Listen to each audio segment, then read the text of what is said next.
Chapter 14. At Ghek's Command. Turan, the Panthon, chafed in his chains. Time dragged. Silence and monotony prolonged minutes into hours. Uncertainty of the fate of the woman he loved turned each hour into an eternity of hell. He listened impatiently for the sound of approaching footsteps, that he might seek and speak to some living creature and learn, perchance, some word of Tara of Helium.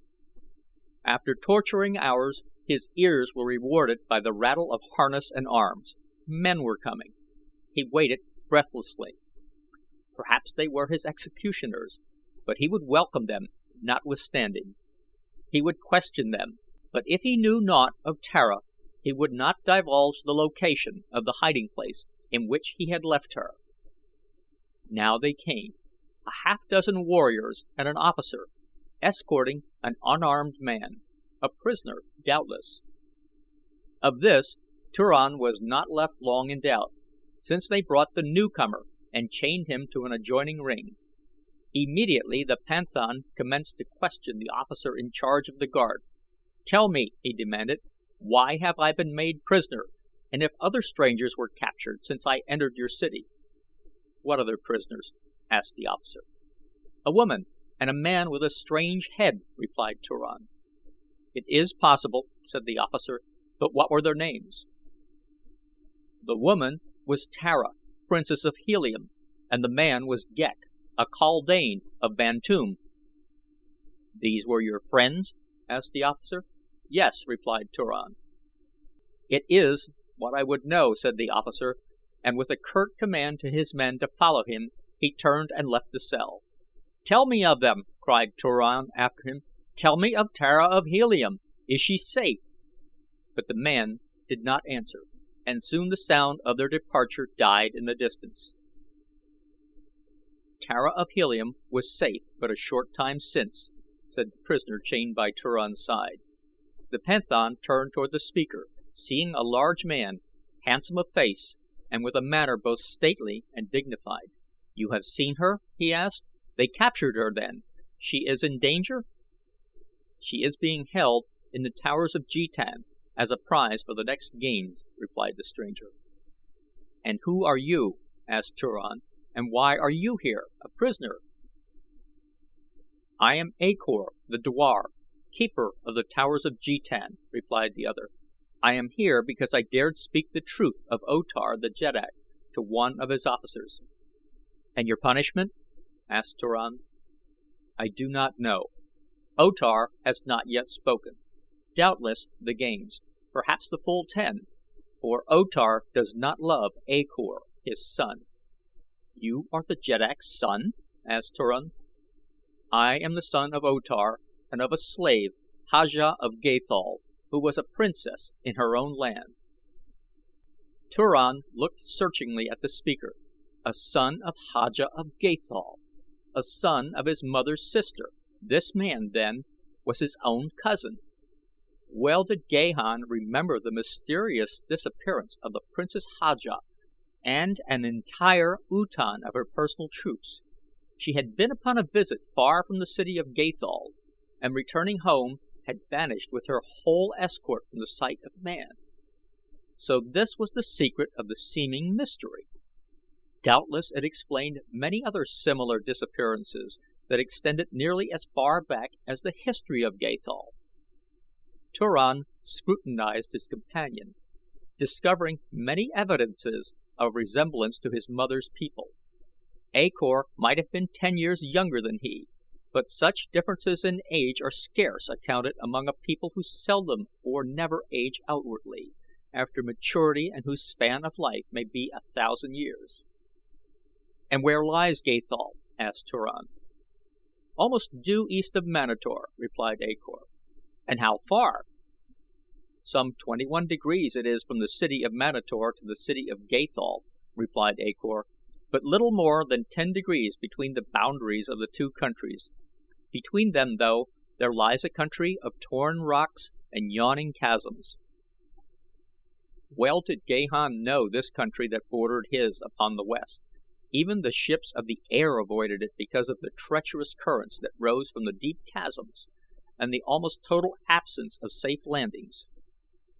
He knew now where Manator lay, and for the first time in long weeks the way to his own Gathol, and here was a man, a fellow prisoner, in whose veins flowed the blood of his own ancestors, a man who knew Manator, its people, its customs, and the country surrounding it, one who could aid him, with advice at least, to find a plan for the rescue of Tara of Helium and for escape. But would could he dare broach the subject? He could do no less than try. "And O Tar, you think, will sentence you to death?" he asked. "And why?" "He would like to," replied A, "for the people chafe beneath his iron hand, and their loyalty is but the loyalty of a people to the long line of illustrious Jedaks from which he has sprung. He is a jealous man, and has found the means of disposing of most of those whose blood might entitle them to a claim upon the throne, and whose place in the affections of the people endowed them with any political significance. The fact that I was the son of a slave relegated me to a position of minor importance in the consideration of O Tar, yet I am still the son of a Jeddak, and might sit upon the throne of Manator with as perfect congruity as O Tar himself. Combined with this is the fact that of recent years the people, and especially many of the young warriors, have evinced a growing affection for me, which I attribute to certain virtues of character and training derived from my mother, but which O Tar assumes to be the result of an ambition upon my part to occupy the throne of Manator. And now I am firmly convinced he has seized upon my criticism of his treatment of the slave girl Tara as a pretext for ridding himself of me." "But if you could escape and reach Gathol?" suggested Turan. "I have thought of that," mused A, "but how much better off would I be? In the eyes of the Gatholians I would be not a Gatholian, but a stranger, and doubtless they would accord me the same treatment that we of Manator accord strangers." "Could you convince them that you are the son of the Princess Haja, your welcome would be assured," said Turan, "while on the other hand you could purchase your freedom and citizenship with a brief period of labor in the diamond mines." "How know you all these things?" asked A. "I thought you were from Helium." "I am a panthan," replied Turan, "and I have served many countries, among them Gathol." "It is what the slaves from Gathol have told me," said A, thoughtfully, "and my mother before O Tar sent her to live at Manatos. I think he must have feared her power and influence among the slaves from Gathol and their descendants, who numbered perhaps 1,000,000 people throughout the land of Manator." "Are these slaves organized?" asked Turan. A looked straight into the eyes of the panthan for a long moment before he replied. "You are a man of honor," he said. "I read it in your face, and I am seldom mistaken in my estimate of a man, but," and he leaned closer to the other, "even the walls have ears," he whispered, and Turan's question was answered. It was later in the evening that warriors came and unlocked the fetter from Turan's ankle and led him away to appear before O Tar the Jeddak. They conducted him toward the palace along narrow, winding streets and broad avenues, but always from the balconies there looked down upon them in endless ranks the silent people of the city. The palace itself was filled with life and activity. Mounted warriors galloped through the corridors and up and down the runways connecting adjacent floors. It seemed that no one walked within the palace other than a few slaves. Squealing, fighting thoats were stabled in magnificent halls while their riders, if not upon some duty of the palace, played at jetan with small figures carved from wood.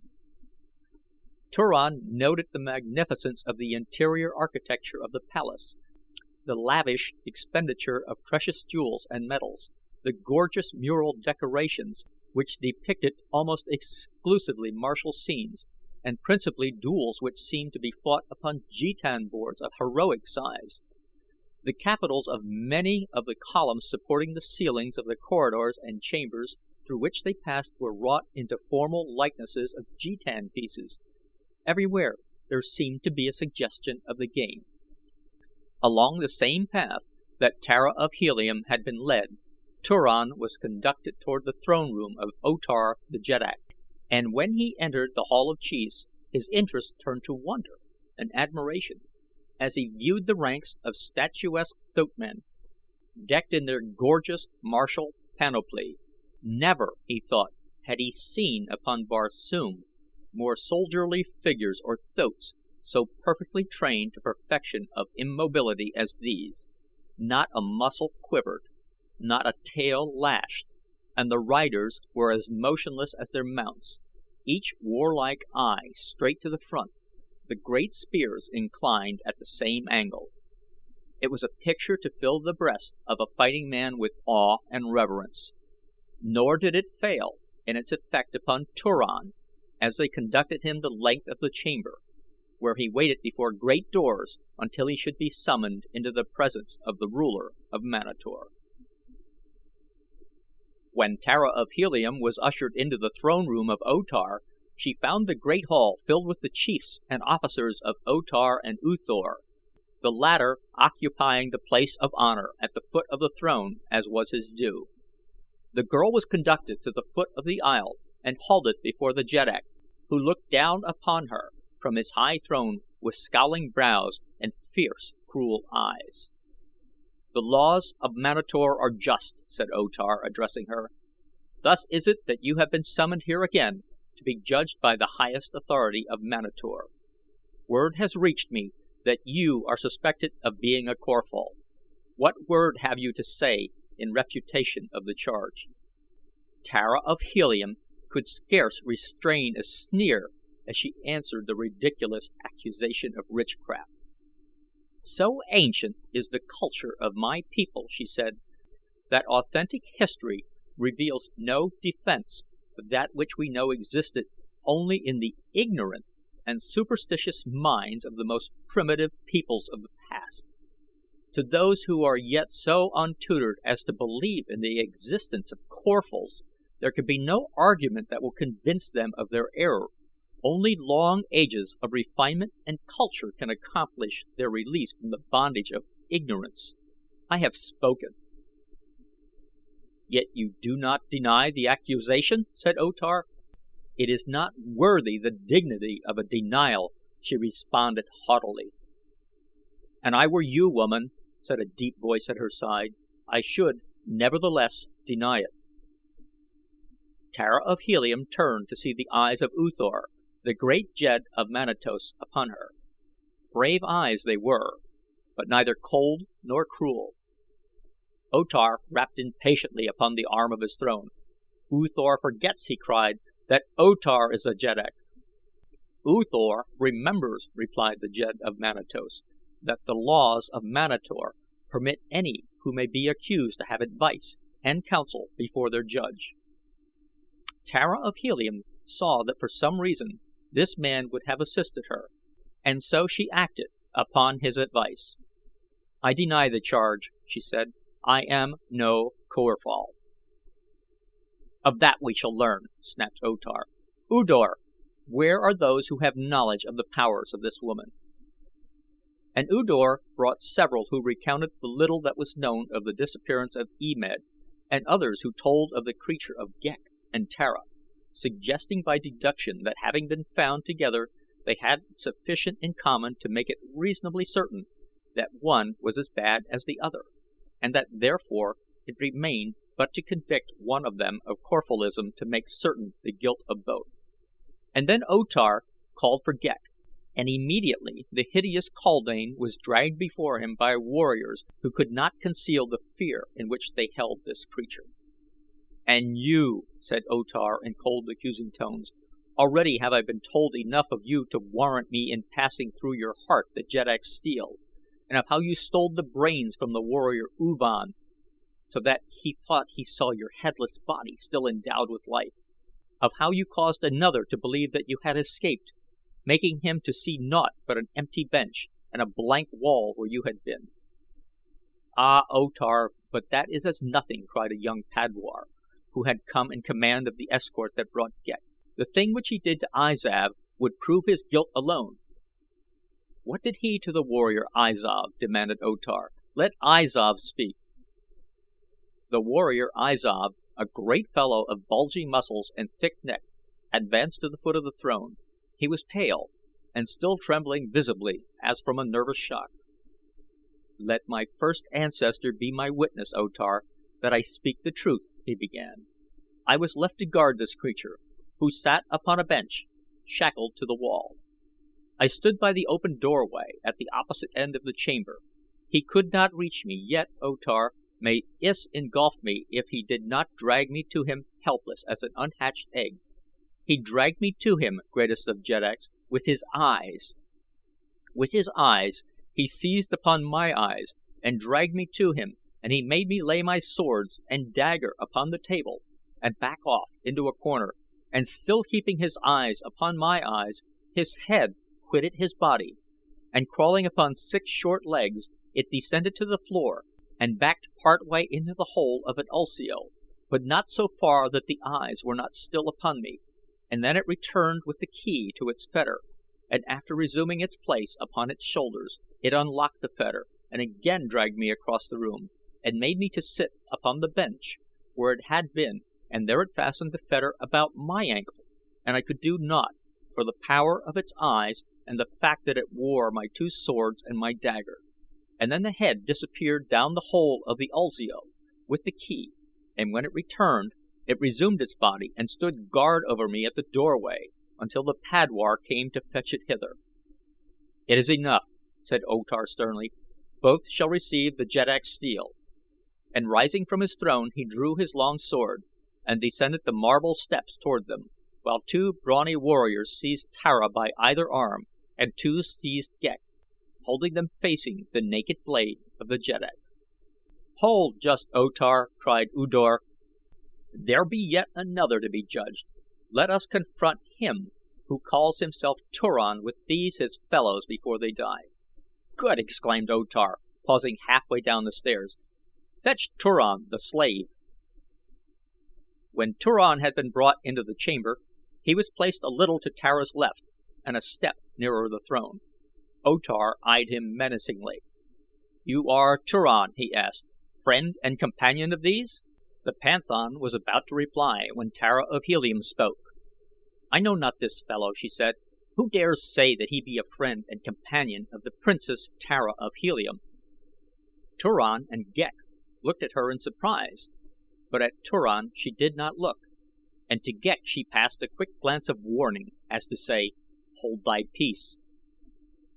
The panthan tried not to fathom her purpose, for the head is useless when the heart usurps its functions, and Turan knew only that the woman he loved had denied him, and though he tried not even to think, it is his foolish heart urged but a single explanation: that she refused to recognize him lest she be involved in his difficulties. O Tar looked first at one and then at another of them, but none of them spoke. "Were they not captured together?" he asked of U Dor. "No," replied the dwar. "He who is called Turan was found seeking entrance to the city and was enticed to the pits. The following morning I discovered the other 2 upon the hill beyond the Gate of Enemies." "But they are friends and companions," said a young padwar, "for this Turan inquired of me concerning these 2, calling them by name and saying that they were his friends." "It is enough," stated O Tar, "that all 3 shall die," and he took another step downward from the throne. "For what shall we die?" asked Ghek. "Your people prate of the just laws of Manator, and yet you would slay 3 strangers without telling them of what crime they are accused." "He is right," said a deep voice. It was the voice of U Thor, the great Jed of Manatos. O Tar looked at him and scowled, but there came voices from other portions of the chamber, seconding the demand for justice.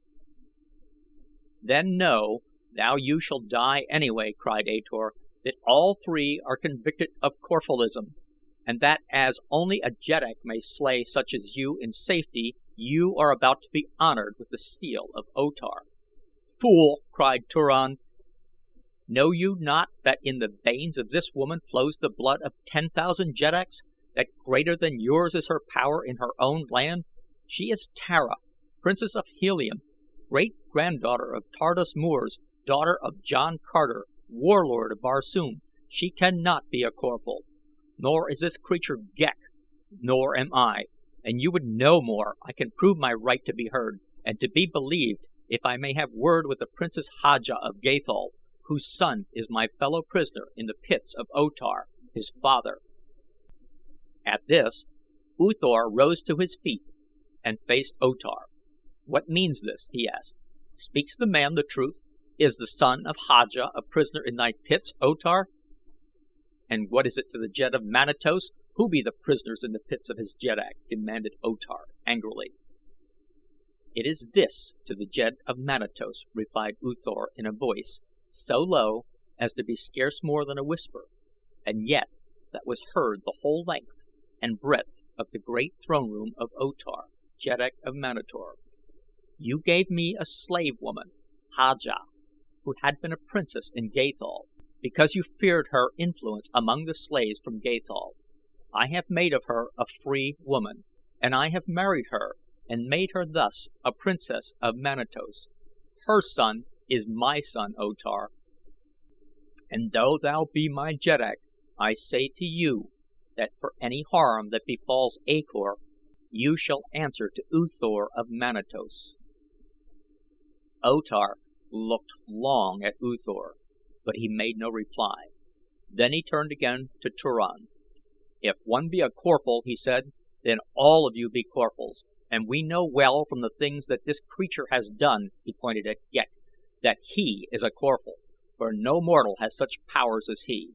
And as you are all Corphals, you all must die." He took another step downward when Ghek spoke. "These two have no such powers as I," he said. "They are but ordinary, brainless things such as yourself. I have done all the things that your poor, ignorant warriors have told you, but all this only demonstrates that I am of a higher order than yourselves, as is indeed the fact. I am a kaldane, not a Corphal. There is nothing supernatural or mysterious about me, other than that to the ignorant all things which they cannot understand are mysterious. Easily might I have eluded your warriors and escaped your pits, but I remained in the hope that I might help these two foolish creatures who have not the brains to escape without help. They befriended me and saved my life. I owe them this debt. Do not slay them. They are harmless. Slay me if you will. I offer my life if it will appease your ignorant wrath. I cannot return to Bantoom, and so I might as well die, for there is no pleasure in intercourse with the feeble intellects that cumber the face of the world outside the valley of Bantoom." "Hideous egotist," said O Tar. "Prepare to die, and assume not to dictate to O Tar the Jeddak. He has passed sentence, and all three of you shall feel the Jeddak's naked steel. I have spoken." He took another step downward, and then a strange thing happened. He paused, his eyes fixed upon the eyes of Ghek.